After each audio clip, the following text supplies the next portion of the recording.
We're here at Bloodstock 2015. I'm here with Ivor of the Mighty Enslaved. How are you doing today, sir? Excellent. Bordering on amazing. So, you played today, and I'm wondering, how did the set go for you guys in general? It was fantastic. We had a bit of a rough patch getting here, because we did a fatal mistake of going through Paris, where they lost all of our luggage. And we got here, but then we discovered that we're part of this beautiful big metal family, so we got equipment from the E-Sun guys. That's cool. Yeah, even Trivium offered up to give us equipment, so it was fantastic. That's incredible. So that gave us that extra boost, and I think the show was pretty amazing. We totally enjoyed it. Well, I don't think you're the first person to have that trouble. I mean, a couple of years ago in 2010, Devin Townsend had the same problem, and then a year after he returned with his full set. Yeah. I mean, it's a pain in the ass, isn't it, when you lose your stuff on a wage? I mean, I've been through Paris. I went to Hellfest this year, and I understand where you're coming from. It's thanks. It's a pain in the ass. So I mean, from what I see right now, you got a new album coming out, and honestly, I personally feel it's sounding fucking terrific so far. Thank you. I mean, as a fan coming here, I came here to see you guys mainly, and I'm seeing you guys in Manchester with Grand Magus. Oh, cool, yeah. But funny thing, I've never missed you guys in Manchester. I've always seen you with the Stories of the Faith, with Triptychon, and also Cannibal. And I've seen you on your solo stuff at the. There used to be a club in Manchester called it was an underground club. You might remember it. Yeah. And that burned down a couple of years ago, unfortunately. Right. But honestly, with your career, I've always been inspired because you guys came from a black metal area, and then you incorporated this very progressive, very powerful tone, which came to inspire my own music, actually. Nice. So I would say my next question: whenever you actually hear a fan say that, what comes to mind? Like, I just feel like really happy about what we're doing when I hear that, because that's the experience we have ourselves. We're firmly rooted in our extreme metal background, of course. But for me, extreme metal is all about exploration. It's all about, taking whatever you're doing as far as you can at that moment.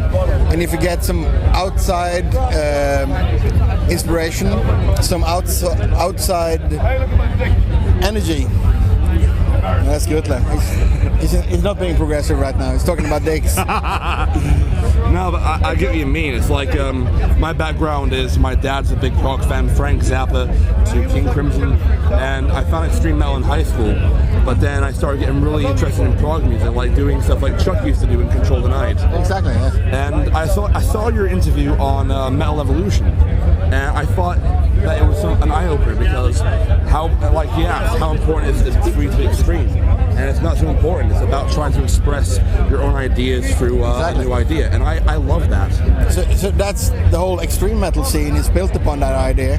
They can do whatever you want, and at some point in the beginning, it's natural to take the sound into a territory where the sound is very unrecognizable and very heavy and everything. But at some point, you've done that. So where can you find other extremes to express your ideas? And I think prog rock also is an extreme art form. It is, like in the Court of the Crimson King, you look at the artwork, and it's very extreme, very vivid, and especially with Pink Floyd, I mean, a lot of their stuff was extreme in the sense that they went far and beyond. Exactly. So that's what we realized early in our career, that being extreme also, you have extreme aggression. So I got to say a creator album there. And you got extreme hostility, but there's other extremes. You have extreme emotion. You have mentally. Yeah.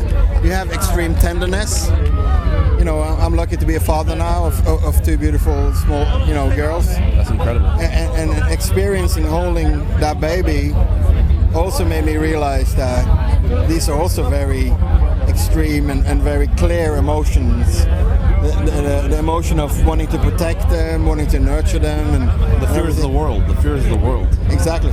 I can understand what you mean, because the first moment I held my little brother in my arms when he was first born, and to this day he's actually a fan of Enslaved as well now. He's growing his hair out, and honestly, I've seen him progress like my own child, because I held him in my arms the first day he was born, and that changed my life. And exactly. I get what you mean, like, you're afraid of what the world will bring. I mean, we've all been through ourselves, and we want to make sure we can do better for the people around us. Absolutely. So, I mean, with this new record, I wanted to ask, what were your main inspirations behind creating the music for this new record? And also, how would you say they affect you personally? Yeah, that's a good question, because this is a hermeneutical cycle. Like, my life would influence the music, and then the music would influence the life. It's impossible to I don't know if it's a word, but disentangle that is impossible, because it's so closely knit together, and it just really knots itself into each other all the time. So it's personal experience. I would say now more like in the beginning of the career, we're more directly influenced by other bands, movies, all that kind of stuff. But now it's more like, it sounds super pretentious, but you know, music can be pretentious. I'm just gonna say that music is inspired by just that whole, the vibe of living. And I guess being in a band like we are, and traveling around, meeting people, and having what we do influence our life just brings that thing closer together. Yeah. So it's life, as I told you, having some kids, being on the road with these guys, that's the influence. So, a personal question from me. When did you know you wanted the band to change from a black metal band to a aggressive metal band, in the sense of still keeping extremity, but now we're using different guitar chords and different sounds? I mean, when was that moment for you?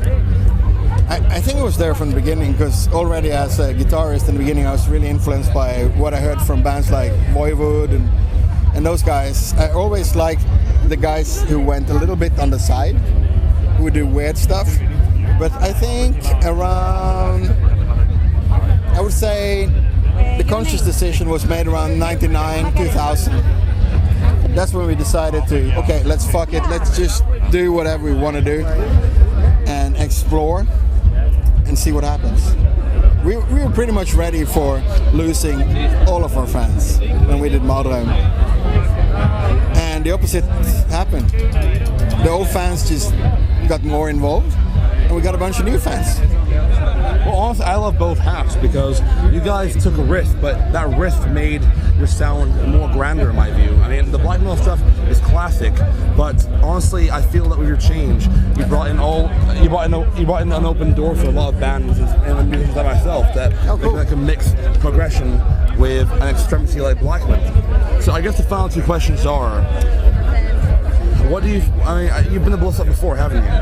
Yes, 2009. That's my very first Bloodstock, actually, when I first saw you guys. Right. I wanted to ask you, compared to 2009, how would you say it's progressed over the years in a change to our talking about progression in music? It's grown, it's a bigger festival, and it's a lot more professional.